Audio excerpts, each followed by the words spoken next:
Hello again, everyone. I am back again with another video, and this time I want to break down why owning a car today isn't as worth it, and why in many ways owning a bike is much better. But first, let's start with why cars might be losing favor among the younger generation. Our generation, the so-called millennial generation.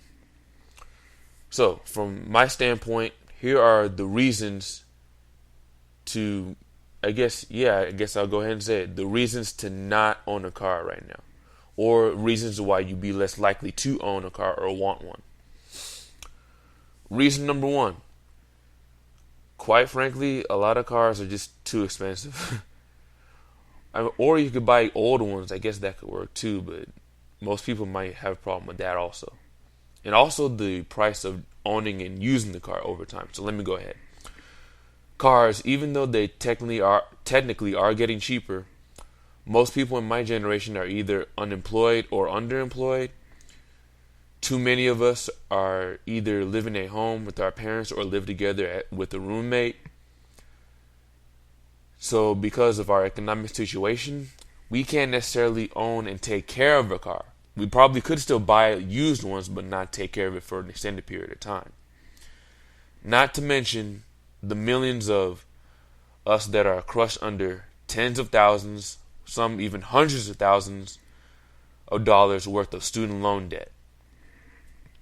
Reason number two, cars take up a lot of space, especially when they're not moving. They take up the space in parking lots. We have to park them on the curb, or we need a garage. And going back to point one, many of us can't afford the car, let alone the garage, the parking fees, and the eventual parking tickets we'll get. I almost forgot. They also need security alarms, which also can cost a lot and can be a bit invasive when it comes to them maybe having tracking software or whatever. Number three, too much bureaucracy. City stickers. I'm not sure if other cities have this, but Chicago has this thing where you have to get a sticker placed on your windshield I want to say every year, I'm not sure, which costs a certain amount of money, which is just annoying.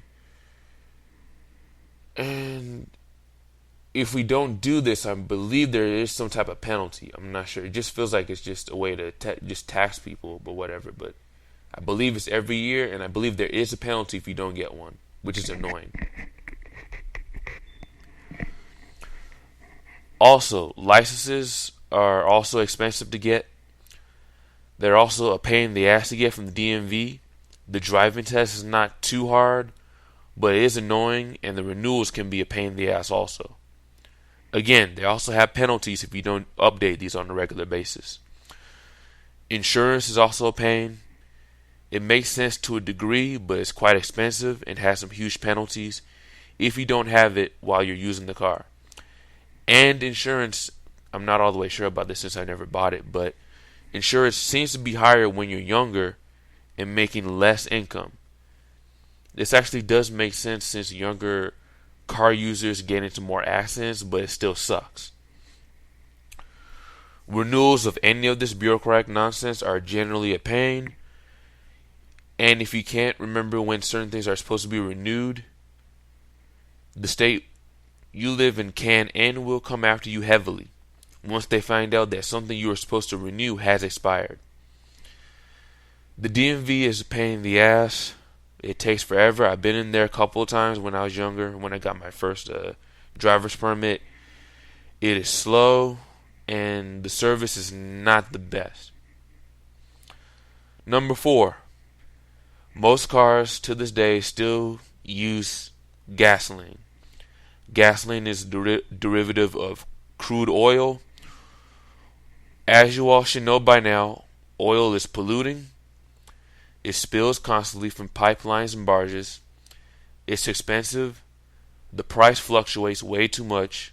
A growing number of investors are putting their capital into renewables since the value of renewables doesn't fluctuate as much. There are far too many conflicts over oil in places like Nigeria, South Sudan, Iraq, etc. These conflicts are either still currently occurring or have occurred in the past, and these oil conflicts have gotten hundreds of thousands, if not millions of people killed. Millions of people killed over decades. The oil companies receive a lot of subsidies, yet they're allowed to operate globally, make profits, and are touted as examples of free market capitalism, even though they're really not. So ultimately, when you pump gasoline into your car, you are ultimately paying for the production of an expensive and or unstable, polluting, burning, spilling, war-causing, anti-market substance that we call oil. Screw you, you greedy oil companies. Number 5. Pulled over by the police. Too many high-profile incidents in the country of people being pulled over by the police in their own car over something that really wasn't that big of a deal to begin with, only to end in a very serious situation where they die or get injured or go to prison for ultimately a non-issue. It makes driving seem a tad too hazardous, especially if you're black.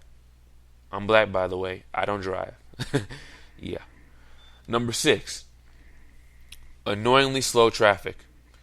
Traffic barely moves in big cities like Chicago and other big cities like, I guess, London, New York, LA, especially during rush hour. It is very normal in Chicago to get stuck in traffic, and the traffic is literally crawling at about maybe 20 to 40 miles per hour on an expressway that's built to handle 65 to 75 miles per hour traffic. So you're moving at roughly half the speed. Also, this may force all cars to use slightly more gas since the average speed isn't constant. Sometimes traffic stops completely, then starts again, which again is going to raise the use of gas they're using and slow down your commute to your job and going back home. 7. This is a big one. Diminished returns. Mathematically, cars don't make as much sense when you have to carry something. Let me explain. Groceries, laundry, some household items, etc., they can go anywhere from a few ounces to maybe up to 50 pounds. So ultimately, this is what you're doing. The car is not being used to carry the item from the store. The car is actually being used to carry you to the store faster than walking. The car is the heaviest thing in that situation. So you have basically 2 tons of material being used. So that's about 4,000 pounds of a machine being used to carry roughly 200 pounds of a human being plus whatever it is they're getting from the store. Mathematically, that equals wasted gas money and more exhaust into the atmosphere. Now let's switch over. Reasons to own a bike or a pair of skates or a scooter instead. 1. These type of modes of travel are lighter in weight. Bikes can go anywhere from 10 to 40 pounds, which means they can be carried by most people in their hands, and they're not very big. So they don't need a whole bunch of extra space. Skates are even smaller and lighter, and can be thrown in the closet with the rest of your shoes. 2. Good exercise. Bikes and skates are cheap and very efficient form of exercise. They can be used for travel, and once they get used to it, they forget that they're indeed exercising. So very good in that part. Number 3, they're cheaper. Bikes can go from anywhere from $200 to about $2,000 and can last many decades with relatively good maintenance. Skates seem to be about half that general range of about $100 to $1,000 with a similar lifetime. Number 4, no gasoline unless you choose to outfit your bike with those awesome gas rigs. Even then, that's still a much cheaper price in gas. So if you have the ability to travel without being beholden to the multinational oil corporations, and there's also those awesome electric motor assist bikes for longer range travel and or steep uphill runs. Number 5, far more efficiency. Bikes can carry almost as much as cars, yet they're literally about 99% lighter in weight. A 2-ton machine used to pick up 20 pounds worth of groceries, yet I've packed nearly 30 pounds worth of groceries onto my bike numerous times in all seasons of the year, including the wintertime, and my bike weighs about 35 pounds. Skates can carry about as much as what you can carry when you're walking if you have a backpack or using a shopping cart, but they're a little bit faster than walking. So, number 6, you develop really strong legs and good stamina over time. Because of how bikes are constructed and how skates force the body to operate, you develop relatively higher leg strength, but also good stamina at the same time. So you don't get tired as easily doing any task, and you get surprisingly strong and nice looking quads. Number 7. Funny enough, bikes are actually slightly faster in congested cities. So if you commute to work on your bike, you're actually saving time on your commute. Why? Because of stoplights, bad driving, accidents, pedestrians, and overall road congestion. A lot of cyclists actually get to their job a bit faster than bikes. A bit faster than cars. Especially if they're able to mix their bike riding with public transportation. Especially in downtown areas especially. Anybody who's a regular cyclist who cycles to their job on a regular basis, they can attest to this. Number 8. Bikes, skates, and some scooters don't need a license plate. They don't need a license. They don't need a permit. They don't need a city sticker. They don't need insurance. They don't need any of that bureaucratic bullshit. And they're faster than walking and cleaner than cars. Think about that. Fuck yeah. Number 9. As far as I know, you don't really get pulled over by cops when you're on a bike.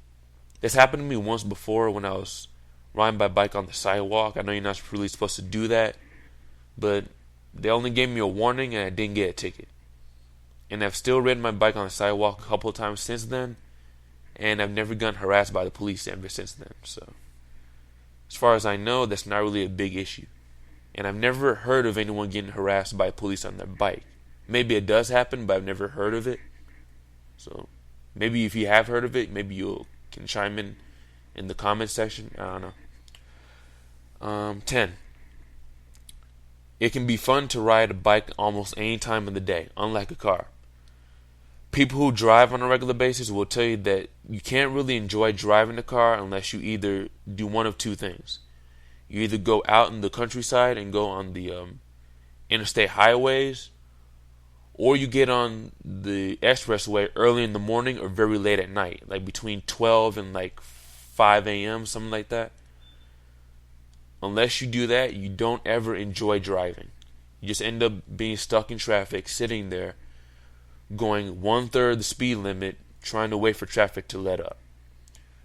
With bikes and skates and scooters, they're smaller, they're a bike path, they're streets, there's so many other places you can ride at. They're relatively empty and you don't really have to deal with traffic. So you end up enjoying it a bit more. The only drawback is being careful around cars and people who drive who might hit you because they're not paying attention. Other than that, skating is way more versatile in terms of actually enjoying it. Same thing with bike riding. You actually get a lot more freedom to actually enjoy doing it, not being stuck behind other people in front of you. And as long as there's a relatively smooth surface we can ride on, we're pretty much good. Now, there are some drawbacks. I do want to point those out. It's not a perfect thing. There are some drawbacks. One major drawback of bikes, skates, scooters, etc. Theft. Because bikes are small and they're relatively lighter weight, they can be stolen way more easily. But Bike racks and high quality bike locks can prevent this. And I think there are ratings on most bike locks that go from 1 to 5. I personally recommend all bike locks of a 3 rating or above. Because I think the 1 rating and 2 rating, they're the lowest quality and they're the thinnest. 3, 4, and 5 are thicker, they're heavier, and they seem to have the highest rating of security. So if you're getting a bike lock, I strongly recommend 3 or above. So that should reduce your chances of your bike getting stolen. Unfortunately, bikes don't have alarms or keys for them, so once they're stolen, they're pretty much gone for good unless someone recognizes the bike that was stolen and they can report back to you and get to the police quickly enough. Other than that, most likely your bike is gone. So that sucks, but yeah, that's kind of the nature of it. Another bad thing is bikes can be stripped apart way more easily. If one doesn't have a good front wheel lock or doesn't invest in a bike lock that can cover the wheels and the frame of the bike at the same time, then front or even back wheels can be taken while leaving the rest of the bike behind. Front wheel locks and larger, heavier body locks help prevent this. I strongly suggest that you invest in bike locks that can lock around multiple parts of the bike all at once. That way, you can't strip the bike and you can't take the entire bike either if it's locked onto a bike rack. Also, the newer bikes should have a front wheel lock. If they don't, definitely invest in a front wheel lock that can be attached to your bike if you don't have one. Skates, one really bad thing about them is I think they're almost universally banned from indoor areas in and around modern cities. They can be stolen even more easily than bikes, and there's no real way that I know of to really lock them down anywhere. There's no skate racks that I can think of, so skates are even more easily stolen. The one really big silver lining about all of these is that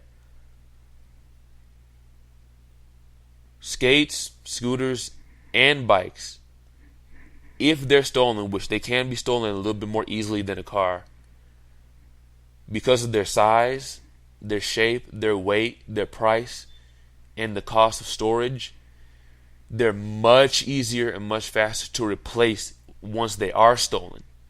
As in, if someone steals your car, that's thousands of dollars that you have to buy a new one. Someone steals a bike or a pair of skates, that's only a few $100s you have to spend to get a new one. So yes, they can be more easily stolen, but they're also more easily replaced. So if you do get your bike or skates or scooter stolen, you're not going to be as long without them before you get a new one. So that's all I have to say about that. I do prefer bikes and scooters and skates, but I think bikes would be my favorite, with a pair of skates kind of in a second place spot. I do think cars are still useful, but their value seems to be dropping in terms of what people want from them and what they can do for the average person in our particular modern day situation. So that's my take on it. I'm going to add some links in the description to interesting articles about the sales and the popularity of bikes and skates, the popularity of electric vehicles, different things going on with like the fossil fuel thing, the car market, etc. I'll put all that in the description. That's all for now. Please subscribe, like, and share the videos. Stay tuned for more. Peace, and enjoy being able to travel a bit further without fossil fuels. I'm out.